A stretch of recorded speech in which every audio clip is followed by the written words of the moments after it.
Mr. Thomas? Yes. All right, we're back, and I'm recording. You said you're okay with that, right? Yes, ma'am. All right, thank you. So, you were asking me what I am. So, I'm an activist. I mean, that's honestly, I'm just a person that cares a lot and loves the people in her community. And when I started helping people, somebody else had to tell me what that was called. So, I help people that something happened to that was legal, but it wasn't right. And so that's kind of like my role in it. Your daughter knows about a lot of my work, and I'm really creative, and so I think of really creative ways to try to help when I can, but also get the word out to help other people in my community, so maybe that won't happen to them as well. Well, we need more of that. We absolutely need more of that, especially in the fast-paced society we live in now. There's so many things that's being done against consumers, or it's being done rapidly, and it's not right. And it's moved on, and it's just designed to make the big man more money. And they really have gotten where they don't care. I agree. So if you could explain a little bit about what happened to your daughter, because you're an expert in this field, and I'd be really appreciative so I could share it with people in my community here and our city, because our city government is kind of tied into it. Well, I've been doing air conditioning work since 1997. I got an Associate of Applied Science degree at TCJC, which is now known as TCC, here in Fort Worth. I finished that in 2000. Been doing air conditioning work ever since. Went in business for myself in 2005 on April the 1st. And although I'm now considered disabled, I still hold my state license. And yeah, my daughter had, well, first of all, when they was moving in, I did not realize they had signed the documents yet, but she had called me a few years back and told me they were getting their first home. And I thought, well, that's just great. Yeah. As opposed to where they were living and raising their 3 kids. I really thought great about it. But she was doing a FaceTime video with me, showing me the house. Mm-hmm. And when she come around and started upstairs, I said, well, wait a minute. It's a 2-story house? And she said, yeah. I said, how many air conditioners does that place have? And she said, just one. I went, oh, no, hon, don't sign that paperwork. That's going off of what's called zoning controls. And I've been doing this for many years. Those zoning controls, the manufacturers are pushing them, but they don't never work. They work for a period of time, but they fail. Motors fail, dampers fail. So as a homeowner, you're going to be out a lot of money in the future. She said, Daddy, we already signed the documents. I went, oh, Lord. So anyway, we started having trouble with it, I guess, after they had been in there about a year and a half. And then I just looked back at pictures a while ago in March of 2023. Although at that time I'm a type 2 diabetic, and I'd been put in a shoe. I got a diabetic foot injury, which ended up lasting almost 16 months. Had numerous operations, numerous surgeries, weekly visits to the foot doctor. At that time was specifically told to stay off my foot as much as I could, and I did. Probably not near as much as he wanted me to, but anyway, they let me know they were having trouble again with the air conditioner. I went down there in March 2023. And by then, they had 3 different companies come out in 2 or 3 weeks prior to that, me showing up.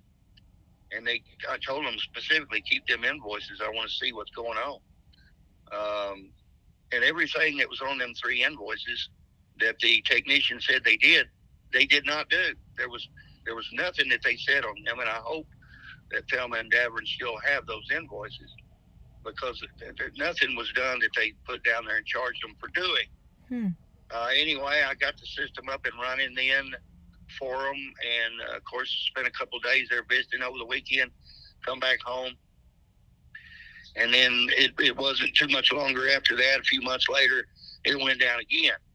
And so I was back out there again. They'd already had some other man come out of, I believe, up around the Tyler area. And there was a leak that occurred on the outdoor unit due to vibration. And he apparently had fixed that, but the heat quit working. So I went down there. They spent, I don't know, a week or so in some cold weather back in November and December, and they didn't have no heat. And so I told him, I'll get down there. I'll get down there. And I got down there, and I realized the reason why they didn't have any what's called supplemental heat or the electric heat strips that are inside of the air handler located in the attic. One of the contactors had failed on it, and which was, by the way, one of the things that one of the companies told them they had changed when they clearly did not. So I put another contactor on it, got it up and running, and then asked them on my way down, now what's the noise you say that you're hearing on the outdoor unit? So they said, well, come around here. So I come around there, and we looked at it, and I told them, turn it on. And sure enough, the compressor was just screaming. And so I pulled the disconnect, the electrical power away from it, so it would shut it down. And then told them, then your compressor is ruined. And so by the time I got back home, the main thing, though, when I left there, they did have heat. It was in the form of electric heat, which is more expensive than the heat pump, but at least they had heat. Right. So after coming back home on a Sunday, then Monday morning, I got up and I started calling the manufacturer, talking to them about all the things I had documented. And they told me straight up, because there was not a inverted P-trap installed with that air handler in the attic, it has liquid slugged that compressor and it's destroyed it. And I said, well, guess what? There's 136 homes in that neighborhood, and about 95% of them are two-story. And although I haven't been in any of the attics except for my daughter and son-in-laws, I have no reason to believe that any of the rest of them will be any different. Mm. And so we went from there, and I got case numbers from the different phone calls of speaking with the technical service team of the manufacturer, which is Goodman Manufacturing. And then, of course, they were trying to say, well, we'll give you a compressor. I'm like, that's not the point. Now, if the compressor's bad and rattling, you know as well as I do, I told them, that the chances of there being small metal shards of metal throughout that circuit, you might put a compressor on it and it started up and it goes right back down again because there's no way to get all the metal shavings out of there. And so, yeah, it's been an ordeal to say the least. I originally had conferred with my son-in-law's mother, which apparently, and I did not know it at the time, but apparently the house is in her name. And she lives in Crockett, Texas. I give her all this information in December because it would have been up to her to contact the right people. I give her all the right people's names, the builder's name, the lady I talked to with the builder, the manufacturer's name, the case numbers involved.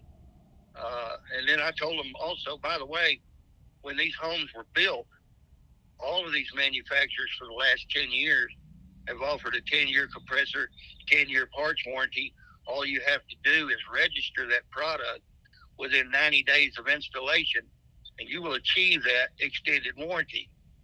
And by the way, according to the builder, nobody took the time to do that for them houses before they were sold. So consequently, all they get is a 5-year compressor warranty, 1-year parts. And of course, the parts warranty was out, but the compressor was still in warranty. But that does not cover labor or any refrigerant or anything like that you might have to use. So consequently, it's just been a mess. Yeah. And like I say, they still have heat. I know we've got some cool mornings, but now the temperatures are starting to climb in the afternoons, and they don't have no air conditioning. And even with the case numbers of the manufacturer's technical people, they admit, and I said, look, depending on, when people actually moved into the home, I think my daughter and son-in-law might have been some of the first, because I remember being there in December 2023, and a lot of them houses were still being framed up. Yes. But when I was there here last, all those homes are finished. People are living in them. And so it's just a matter of time, depending on the run time of the equipment, before every one of them is going to fail. And you're talking about a lot of money. I mean, lots of money. Money that people in my community are really struggling to find. Well, absolutely. Well, absolutely. I know. Everybody is, especially with the prices of everything nowadays. Yeah. Nobody has an extra. Well, like I tell my customers, a lot of my customers are now retiring, drawing Social Security. And about as far back as January 2021, You could get a decent, good air conditioning system for roughly $5,000. Those systems now are $12,000 to $15,000, and people cannot afford. You don't have that much money put up that you can just say, okay, go ahead and throw me another air conditioner. Right, especially not when you buy a new house and you're expecting that you won't have to do those things for a while. That's exactly brand right. New. So I was looking. I was trying to see, like, did our city had a system of protection to ensure that didn't happen, right?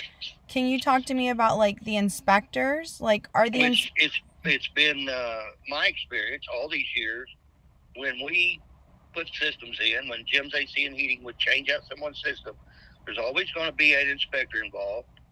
Not only that, during new construction, which I never could really get involved in because I couldn't compete with the Hispanic labor, to be quite honest. They work a whole lot cheaper, in other words.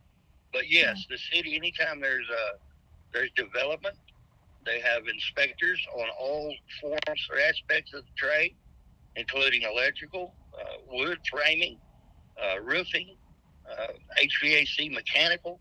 All those things are supposed to be overseen. And one of the first things the inspector asks for when they show up to a job is they want to see, in our case, in air conditioning case, they want to see what the manufacturer's specifications are. And so you typically would just hand them one of those booklets, which are anywhere from 10 to 15 pages or so. And they're going to look over that, and then they're going to identify, is that system put in the way that manufacturer says it needs to be installed, the way it was intended to be. And when they find a problem, or they find something that wasn't done correctly, typically they're going to say, I'm going to red tag this, which means stop construction until you get this right, and then we'll move forward. And then there's always what's called a final inspection. So they come out and they're going to look over it again, and they want to make darn sure that there's nothing done out of the ordinary or different from the manufacturer's recommendations. And once you've done all that, then they're going to give you a green tag, which means, okay, it's complete. So yeah, to answer your question, of course the city of Bryan would have had inspectors on it. Now, to be honest with you, did they do their job? I don't think so. Because if they had, they would have caught that. Yeah. They would have caught it. Yeah. I'm not a kid anymore. I'm 62 now. And it's took me many, many years to realize that not everybody out there does what's right. Right. and it's sad that we have to have so many overseers of so many things. But like I said earlier, it's come down to money. And if the contractor who originally installed all the air conditioning systems in that neighborhood, Leonard Crossing, 136 homes. 136 3 years down the line after the houses were sold, and start replacing all that equipment, or at least bringing the standard up to where it needs to be, it's going to cost somebody a lot of money to pay for the labor, to pay for the refrigerant, to pay for the extra parts. So would they be willing to do that? I don't know. I know that according to the manufacturer, which is Goodman, they told me straight up, all that equipment was picked up there in College Station at the local Goodman manufacturing. And the contractor's name, they give me their name, and they're out of Cypress, Texas. And they said they are a multi-million-dollar company. So, I don't know if they will or not. Well, our city has given a lot of these builders Chapter 380 agreements. Our city, in good faith, gave them some privileges to build these homes and make some money in our community and build homes that we needed.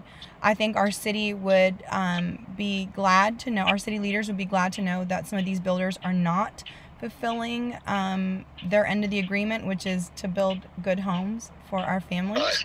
And I think that the salary that we pay for the people to protect our community members might need to be evaluated if they're not doing their job. And I'm grateful for you, Mr. Thomas, for your honesty, for your candidness, and your frankness, because it's messed up.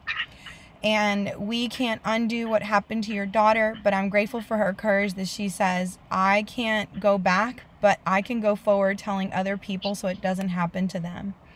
That's right. And I'm grateful for you. Thank you for playing phone tag with me. Thank you for everything. I am going to share this with my community, and I'll keep you posted if anybody comes up with anything that we can do to help your daughter and undo some of this. Sound good? Well, I would like to say also that through the years, and I found it amazing, but through the years, you wouldn't believe how many customers of mine who've actually told me, you're too honest. And every time they say that, and it's happened 3 or 4 or 5 times through the years, every time they say that, I say, is there such thing as that? No. Is there really a such thing as being too honest? No. The problem is too many people lie. In today's society, it is. I'm like, well, that's just who I am. I was raised by my grandparents. And I was told I could make a good living. All I got to do is be honest, and everything else will fall into place. And it has. I'm grateful to say, no, I never did achieve those millions of dollars and all that kind of stuff. But I made a good living. I averaged somewhere around $270,000 a year in sales and service. I've done lots of people's homes, lots of commercial buildings that people would call me and ask me to change out equipment and all that. And I think my highest year was 2013, which ironically is the same year they pulled my heart out of my chest and put a new valve in it. But I done $354,000 in 2013. And you made good money. It was good, wholesome money. Yes, and you know what? We're gonna reset this. We're gonna fix this country, Miss Thomas. You hold on to that good heart, okay?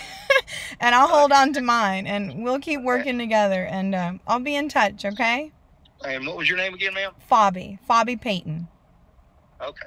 All right, ma'am. Well, I look forward to seeing how how this comes out. Me too. All right, we'll talk soon, Mr. Thomas. All right. All right, Bye-bye. bye. Always wave like people can see that.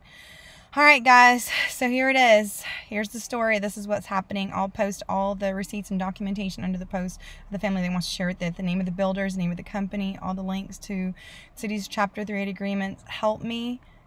Help us get the word out. Don't buy homes from these people. Don't utilize these companies. Don't trust the names on this list.